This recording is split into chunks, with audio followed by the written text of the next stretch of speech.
wind howled around us as we sailed through the open sea, the waves crashing against the hull of our ship. We were a group of seasoned sailors, men who had braved the dangers of the ocean time and time again, but nothing could have prepared us for what we were about to encounter.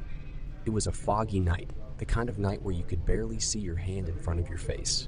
We were on the lookout for any signs of land, but all we could see was the endless expanse of water stretching out before us. That was when we saw it, a ghost ship emerging from the mist like a phantom. We hesitated at first, unsure of whether we should approach the ship or not.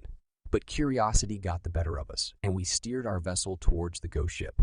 As we drew closer, we could see that it was old, its wood worn and weathered by time and the elements. It was clear that the ship had been abandoned for years, but something had kept it afloat. We boarded the ship, our boots clanging against the wooden planks.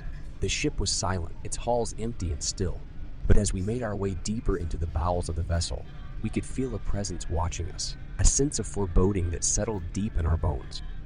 The ship was a maze, and we found ourselves wandering in circles.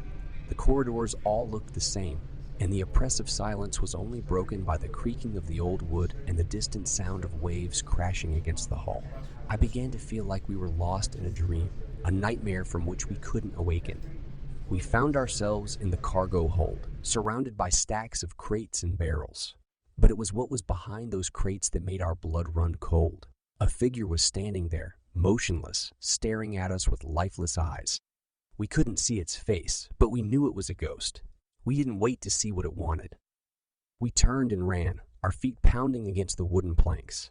But the ship seemed to be alive, shifting and changing, and the corridors had become a confusing labyrinth. We were lost, and the ghosts were closing in on us. Then we heard the whispers.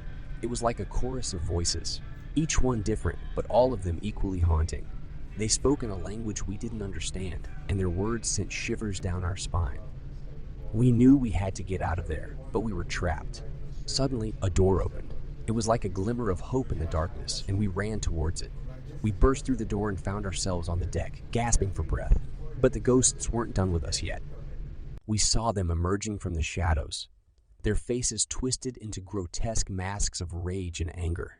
They were sailors like us, but they were dead. They charged towards us, and we knew we had to fight back. We grabbed whatever we could find, swords, harpoons, anything that could be used as a weapon. We fought with all our might, but the ghosts were too strong.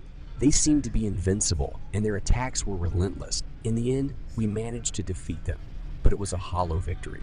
The ship had taken its toll on us, and we knew we could never go back. We left the ghost ship behind, sailing towards the horizon, our minds haunted by the memories of that terrifying encounter. For weeks after, we couldn't shake the feeling that something had followed us. A ghostly presence that lurked in the shadows, waiting for us to let our guard down. We never spoke it,